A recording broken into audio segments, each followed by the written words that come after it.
Gunfire in Reseda. 2 LAPD officers are injured after a short pursuit ends in a police shooting. We'll have the latest. And riding a bike is something many people take for granted. We'll introduce you to some special CSUN students who show people with spinal cord injuries how to ride a bike. Plus, on the stand once again, Bill Cosby's sexual assault retrial is underway.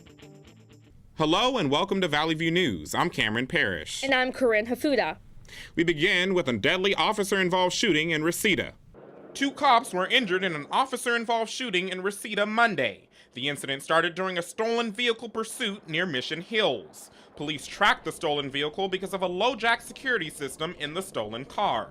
The suspect abandoned the car and started running. After 10 a.m. this morning, our LAPD officers went in pursuit of a stolen vehicle. The pursuit terminated here at Victory and Corbin. Officers then did go in a foot pursuit. At that time, it resulted in an officer-involved shooting. The suspect was pronounced dead here at scene, and the officers did locate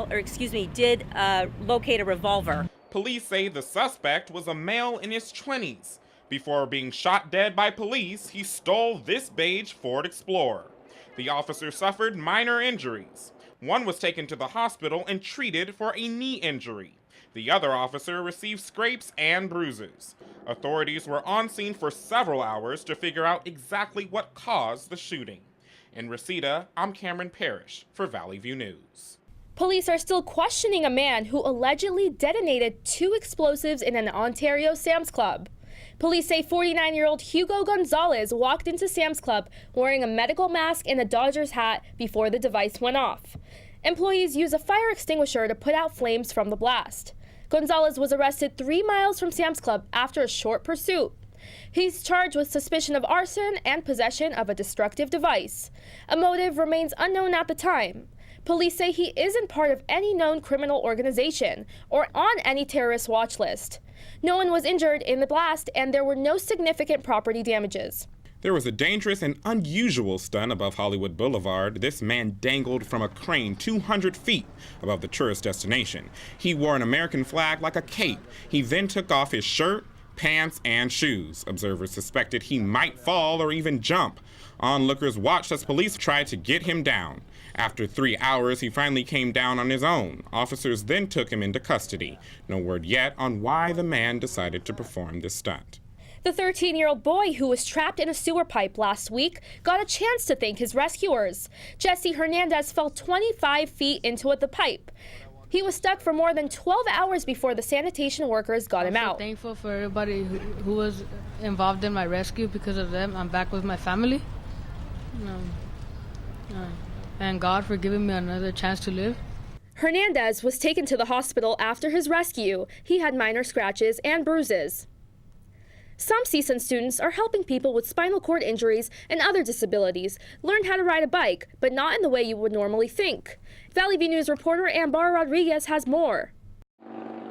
The National Spinal Cord Injury Statistical Center says about 288,000 Americans are living with a spinal cord injury. Many of those people have difficulties getting physical activity. Andrew Skinner of Southern California's Triumph Foundation says they want to help. To triumph over obstacles they face when they're dealing with paralysis. We help people with spinal cord injury or other neuromuscular disorders that deal with mobility impairments to live life to its fullest. In January, CSUN teamed up with Valley Go. They and the Triumph Foundation joined forces to assist people with spinal injuries and disabilities. The U.S. Department of Veteran Affairs gave the group a grant to help with the hand cycling workshops. Triumph Foundation hired assistants who are veterans like Roberto Gutierrez to help. To teach people like how to use the bikes and also perform transfers, which is picking up the participant from their wheelchair and transferring them over to the bicycles. Spinal cord injuries, or SCI, are categorized into 2 broad types, complete and incomplete. Incomplete spinal cord injuries are more common. They account for 47% of SCI, according to the national database. Participants like Lupe Mesa know it's crucial to have programs like these. We wouldn't have these opportunities to be out here and enjoying and showing us that there's another way of life. It still goes on. It doesn't stay there, in the chair and you don't do anything. Later this month, Triumph will host their annual Wheelchair Sports Festival. In Lake Balboa, I'm Ambar Rodriguez for Valley View News. The streets in Yosemite Valley finally reopened after heavy rains hit the national park last week. Up to 4 feet of water flooded roads in the area fed by Merced River. Water crested at 13 feet, rising 4 feet above flood stage at Pojano Bridge. The flooding forced campgrounds and lodging facilities to close.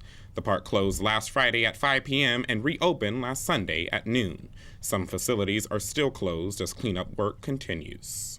An 11-year-old San Diego boy was reported missing last week after stealing his grandmother's car. A gas station attendant saw the boy and his friends as he filled the car with gas. The attendant was suspicious because the car was full of kids, with no adults nearby. He gave police a license plate number. Police then contacted the car's owner, who was the boy's grandmother. She didn't realize the boy or car were missing. Police found the boy and car after several hours of searching. So far, the boy hasn't been charged with anything. The Menendez brothers are reunited in prison. The brothers were in separate prisons since their 1996 sentencing. They had a highly publicized trial after killing their parents almost 29 years ago. Both are now housed at the Donovan Correctional Facility in San Diego. They're living in the same housing unit after the prison approved one brother's request to be transferred closer to the other. Both brothers are serving life sentences with no possibility of parole. The suspense is real, right? Bill Cosby's retrial has begun. I'm interested to know what happened. Here's our entertainment reporter, Tori Isaac. Tell us more. Opening statements in Bill Cosby's sexual assault retrial started Monday in Philadelphia. 80-year-old Cosby is accused of drugging and molesting Andrea Constant. The prosecution may subpoena 5 women who say Cosby drugged and sexually assaulted them as well. A defense witness named Margot Jackson will say that Andrea Constant once told her, "I could make it all up, that a big celebrity drugged and assaulted me and make a lot of money." Meanwhile, a topless protester was arrested after jumping in front of Cosby as he entered court. The woman was identified as 39-year-old Nicole Rochelle. A person with the same name is listed online as an actress who appeared on 4 episodes of The Cosby Show. She was shouting "Women's Lives Matter" and was covered in red-lettered paint reading "Cosby and Rapist." April showers bring May flowers, or maybe a head full of curls. A memorial to Prince has blossomed. 2 years ago, artist Christine Stein created the mural to honor the music legend. It's on display in her Citrus Heights backyard. By surprise, the tree behind the mural bloomed, which brought the artwork to life. Stein says she didn't even know the tree had flowers. Perhaps Purple Rain brought a new mane. And director John Krasinski's A Quiet Place wasn't so quiet at the box office. Check it out.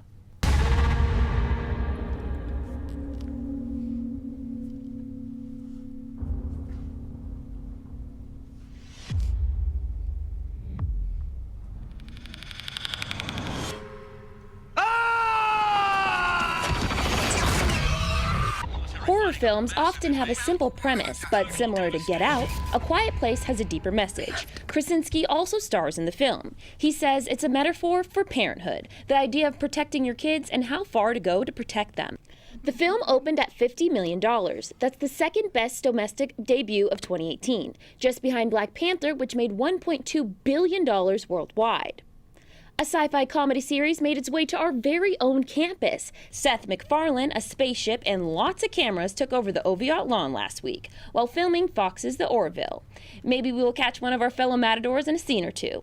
This isn't the first time the campus has been featured on screen. You might recognize some CSUN buildings in Sky High, SWAT, Legally Blonde, and Star Trek Voyager. That's all your entertainment news. I'm Tori Isaac. Earth Day is on April 22nd. Recently, some environmentally friendly groups gathered in LA's Grand Park to teach people how to become zero-waste friendly. Valley View News reporter Noemi Salcedo explains. April is Earth Month, and there's a lot to celebrate. The Los Angeles Sierra Club sponsored the Zero Waste Fair.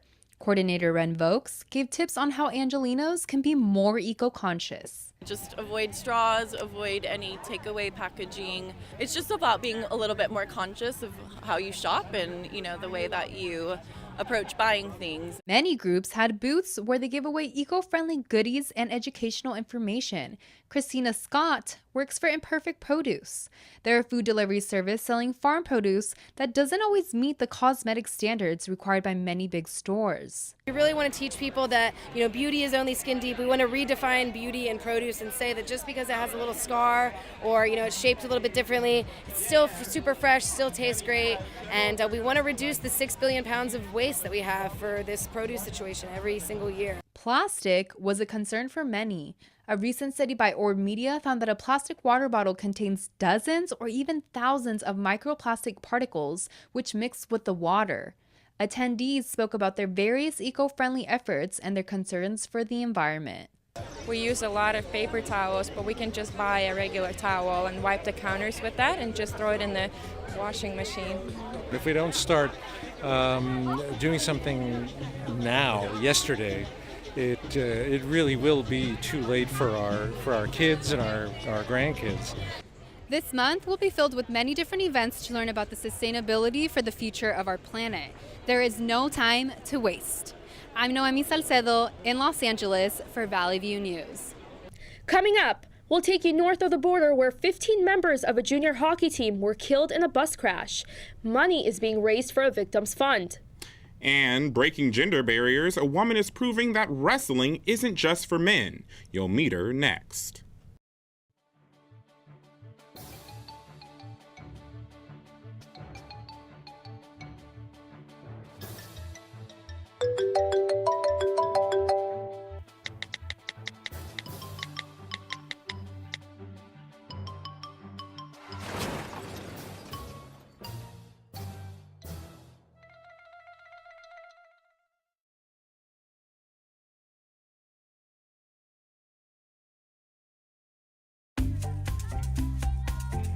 Look at these boots.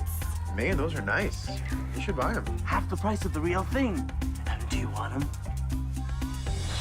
The production and sale of counterfeit goods cause more harm than meets the eye. Get to work! And the profits can fund organized crime. So, do you want them? Buying counterfeit products? No way. It's just not worth it. I came to CSUN to learn. I came to CSUN to grow. I came to CSUN to prepare. I learned to question, to answer, to encourage. I grew as a mentor, an ally, an advocate. I left CSUN prepared to uplift and embolden, prepared to challenge and inspire, prepared to teach. I'm Rebecca Milwaukee, and I'm a Matador. National Guard troops have started arriving along the U.S.-Mexico border. 400 guardsmen from Texas and Arizona were deployed. Thousands more may be sent. This comes as a so-called caravan of migrants make their way through Mexico bound for the U.S. border. But laws limit what the National Guard can do. Guardsmen can't enforce immigration laws. Instead, they'll serve in support roles like training and construction. Both Presidents Bush and Obama sent troops to the border during their terms. Their moves were criticized as costly and not effective. President Trump and the North Korean leader are talking to each other more. Here's Valley View News international reporter Marissa Martinez to explain that and more. More than 60 people were killed and 1,000 injured in a suspected chemical attack in Syria. Many children were affected.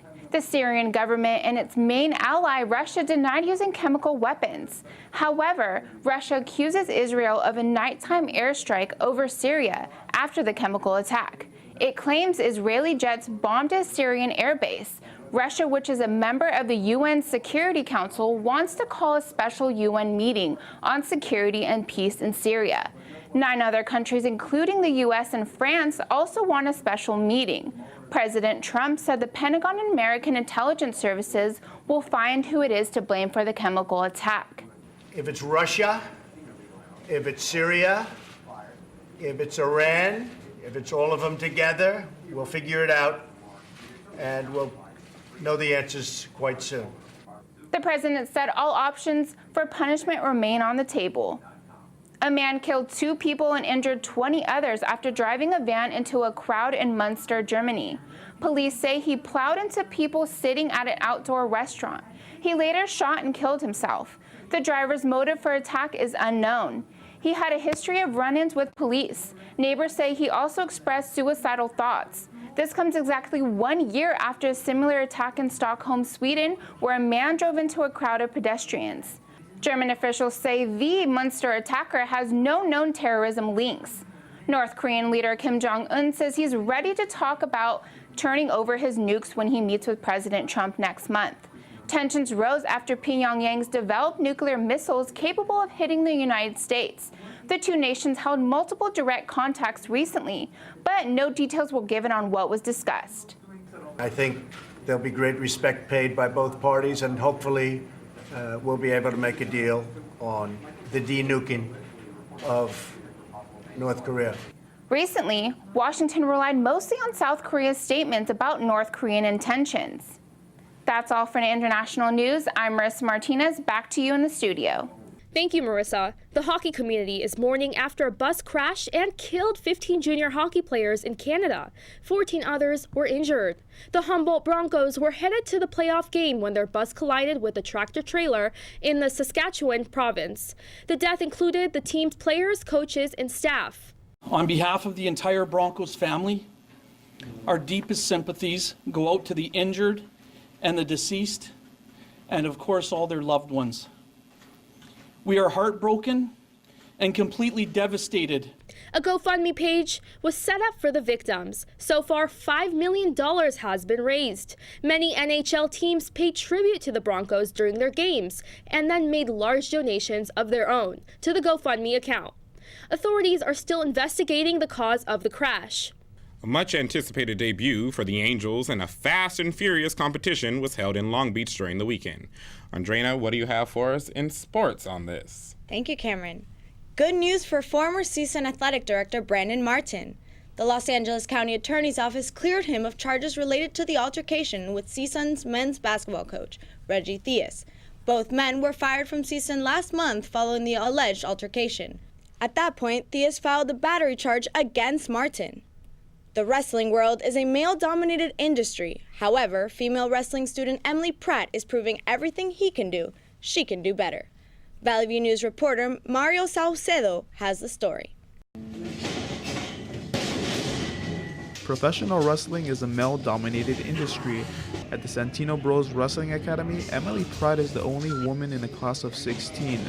I just kind of noticed, like, oh, I'm the only girl, but they didn't treat me any differently. All training at the school is co-ed.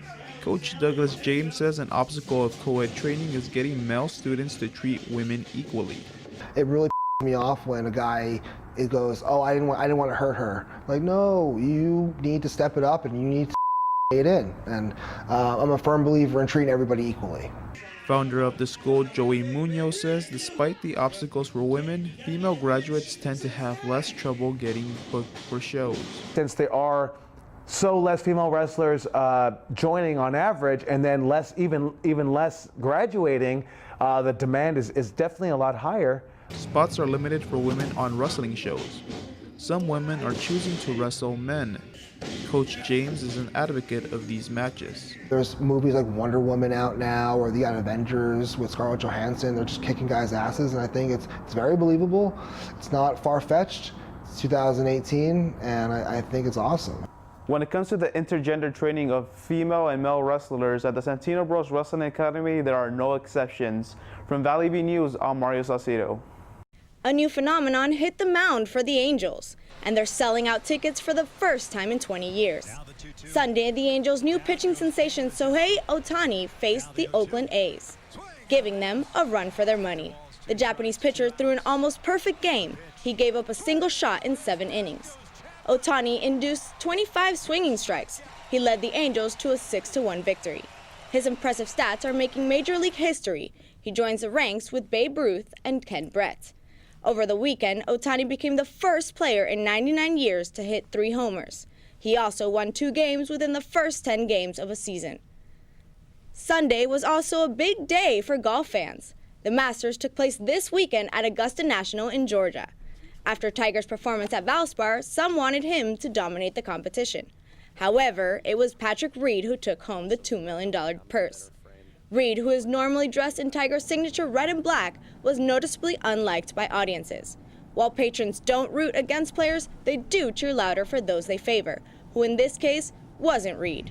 One note, Jordan Spieth finished in 3rd place. He tied the record for the lowest score on a Sunday in Masters. Long Beach got fast and furious over the weekend. The Formula Drift season opener was held this past weekend in downtown Long Beach. However, it was not smooth drifting. Saturday, driver Federico Sarifo's twin-turbo Ferrari went up in flames on its first run in the first round. Reports indicate a knuckle broke off the car, severing a fuel line, ending Sarifo's competition. While the rest of the competition was hot, Frederic Asabo, the Norwegian Hammer, took the trophy. He eliminated reigning champion James Dean. Dean finished the competition in 4th place. That's it for sports. I'm Andrena Serrano. Thank you, Andrena. Next on Valley View News, if you use Lime Bike to get around campus and park it wherever you want, you may be doing something wrong. The rules, coming up. And Facebook comes clean, what the social media giant will be letting its users know in the wake of the data scandal.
Did you make the transfer to Hong Kong for the Emerson project? I was just about to, but did you see the boss's email? It doesn't look right. It looked fine to me. I don't remember him mentioning the Emerson project at our last meeting. The bank in Hong Kong closes in 15 minutes. Make the transfer. Yes, sir. It's on the way. Mr. Jacobs, just transferred the money for the Emerson project. What Emerson project? Don't be that guy. Trust but verify. I came to CSUN to learn. I came to CSUN to grow. I came to CSUN to prepare. I learned to ask, to analyze, to communicate. I grew as a writer, a thinker, a citizen. I left CSUN prepared to participate, prepared to contribute, prepared to lead. Aloha, I'm Linda Lingle, and I'm a matador.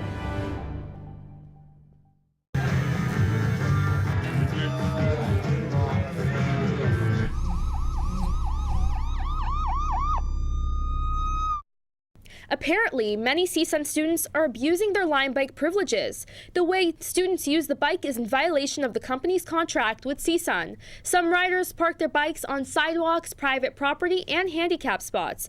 To address the issue, Lime Bike designates red zone areas where students can't park their bikes. If students park in a red zone, they'll be alerted by the Lime Bike app. The rules changed after many local residents complained that the bikes were being left on their property.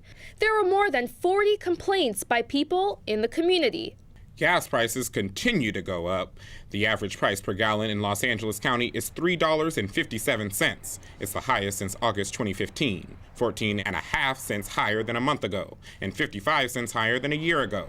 The average price in Orange County dropped to $3.54. But the prices there are 14 cents more than a month ago and 52 cents more than a year ago.